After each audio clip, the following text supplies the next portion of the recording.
Boy, that's going to be difficult to stay in that circle here. I was given just the red carpet here, so just excuse if I move a bit. Last year, I was invited as a speaker to a conference in Amsterdam.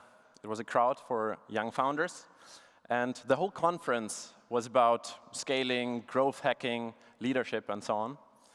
And right before my own slot, I happened to listen to a very experienced speaker, an old boys network kind of guy, perfect suit, perfect tie, polished, bold hat, and probably also wearing a Rolex to treat that cliche.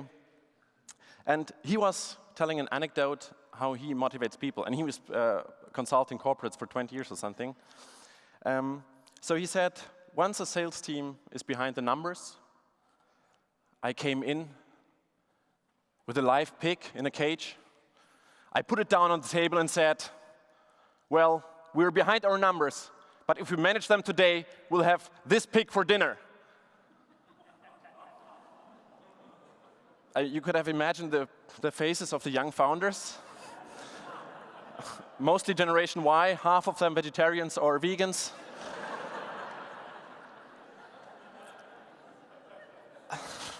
I mean, this thing showed me completely, this is such an important thing that founders nowadays want to do things differently.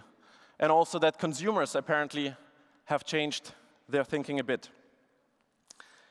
But I have to admit that I also was that guy. For me, also everything was about scaling, was about KPIs, growth. Back then I also didn't have that beard. I wasn't born like that.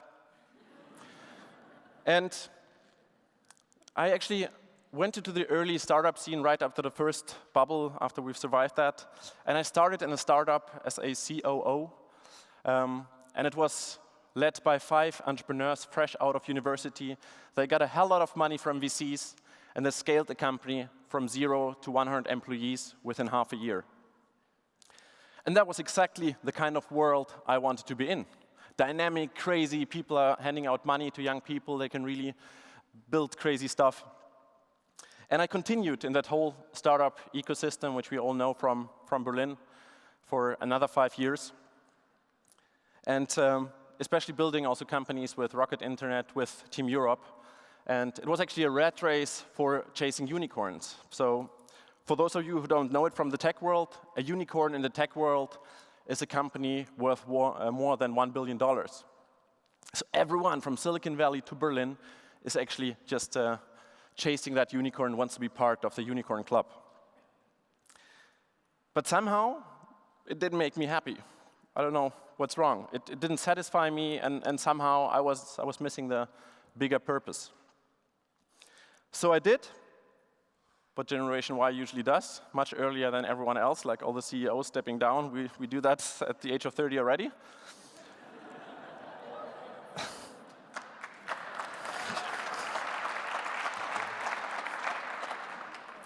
Yeah, and I packed my backpack and I went on traveling. And I traveled for a couple months from Costa Rica via Panama, Colombia, Ecuador, Peru to Bolivia. And that was by accident, basically the whole route where a lot of products we actually know from the supermarkets are grown. And I can tell you that's got nothing to do with the happy chocolate banana world we know from the TV ads. What I saw is people wearing gas masks in the banana plantations, planes flying over them, spraying pesticides, child labor, poverty all over the place. And I was wondering, because I had some time on my hand, what about other stuff I buy? What about that t-shirt or that shirt I'm wearing right now? Can I be sure that this t-shirt wasn't produced in Rana Plaza, in the sweatshop-like building which collapsed in Bangladesh? And 1,200 people died. I couldn't. And in fact, I researched and I owned brands associated with that tragedy. And what about all the other problems? Once you go down that road, I mean, we have climate change, we have pollution, inequality. How is that going to change? And what are we supposed to do about it? Well, the paradox situation is that we all know about that. I mean, it's nothing new to you. We've all seen movies, warnings from famous people, Al Gore, Greenpeace, all telling us this stuff. But what happens is that we get overwhelmed and sometimes indifferent. I mean, who of you has seen the pictures from Rana Plaza when it collapsed? Hands up. Okay, at least half the audience. And who of you has changed his shopping behavior ever since? That's quite good already, but I think that's 1/5 or something. And that's usually what happens. We're overwhelmed, we don't know what to do, and often we end up saying, well, I'm just a single person. How am I supposed to change something? Or the government must act. Or, well, I donated a couple bucks last year to a child in Africa, I think. Is that good? Well, entrepreneurs are wired a bit differently. I mean, just imagine Richard Branson or Steve Jobs. I mean, there has to be Steve Jobs in every TEDx presentation. Just imagine Steve Jobs saying, I'm just a single person, I can't change anything.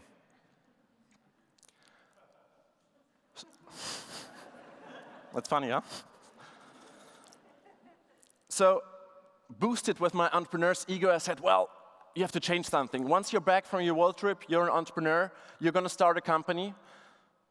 But why don't you start a company that is super successful and is actually also fighting or trying to solve some of the global challenges we have at hand? And why can't you combine the world I knew, the unicorn-chasing world, with actually the world which actually has an impact, also improving one of the challenges we have? So basically, I wanted a unicorn to make love with social business. Said, done. My co-founder, Philip, and I, we started a condom company. I was hoping for more laughter because I've been working on that joke, make love and condoms, all my weekend, but fine. I'll take that. But you might ask yourself, how is that going to change the world, one single condom company? And our theory was that if we treat everyone in a fair and sustainable way in the value chain and give back part of our profits to the communities that help us grow, partners, suppliers, farmers, customers, and we still scale a company which is worth billions, where every buck in revenues is also having a bigger impact, this must be huge. Still, some of you are not convinced yet, so it's still a condom company, fine. Still one small company. But small and medium-sized companies represent 60 to 70% of all the jobs in OECD countries. And also one small company, one startup, can disrupt a whole industry with the help of technology and a new consumer base. We've all seen that with the hypergrowth of Uber or Airbnb. So how did we do that? Well, we were scared endlessly because we did everything the other way around I used to from my incubator school, how to set up companies. We didn't focus on revenue-generating tasks first, which seems crazy to investors. But we defined our values and our purpose. Instead of raising money from investors, which we usually did in the incubator field, we did a crowdfunding campaign and just shared the vision with our crowd and said, well, do you want to support us? Please pre-buy a product which is not existing yet. And they did. That's a crazy thing about the Generation Y and your consumer base. They just buy products which will be delivered 3 to 4 months later, and they buy them. And instead of a just superficial handshake visit, just a bit of CSR of our suppliers in Malaysia, we actually flew down there and stayed for 2 months, documenting every single process of the value chain, and got our hands dirty in latex. Well, energized by our own first steps, we said, like, maybe wouldn't it be crazy if we would not only have one social unicorn, but if we would have several social unicorns gallop side by side? Sounds like a fairy tale. And we said, well, let's do that. How are we going to do that? And we said, well, we did some research and we found out about the Giving Pledge. And the Giving Pledge is founded by Warren Buffett and Bill Gates. And more than 130 billionaires have signed that pledge, donating half of their fortune to charity. So we learned two things from that. First, a pledge is a great tool to start a non-bureaucratic movement. And second, who is going to spend all that money? I mean, we're talking about more than 200 billions probably there. And just imagine if a small part of that is going to impact investment, funding entrepreneurs building social unicorns. Well, we said that's a great idea. Inspired by the Giving Pledge, we said we're going to start the Entrepreneurs Pledge. And we started out handing out a simple one-pager to the most successful entrepreneurs we knew. And we imagine that they all think we're completely crazy and nuts now, because that's the one-pager we actually gave them. Basically, it says, I'm just reading out, I shouldn't do that, my coach said, but anyway, I will. I dedicate my passionate and entrepreneurial gift to make a difference within my lifetime and make the world a better place. So far, the cheesy part. I hereby promise to use my entrepreneurial skills to create at least one company with a positive or environmental and social challenges and reinvest 50% of the profits to further its cause. Further, I will support the network. And it's a really tough nut. I mean, if you imagine, we didn't go to actual social entrepreneurs who signed that right away. We went to real people who started big businesses, founder of Trivago, My Muesli, Big Point. They're like, I mean, that's crazy, probably. And something unique happened. I mean, I wouldn't stand here if nobody would have signed the pledge. It would have a very sad speech. But still, we were surprised how many people actually did sign that pledge. And at the end, more than 80 people within a year, not even a year, signed the pledge.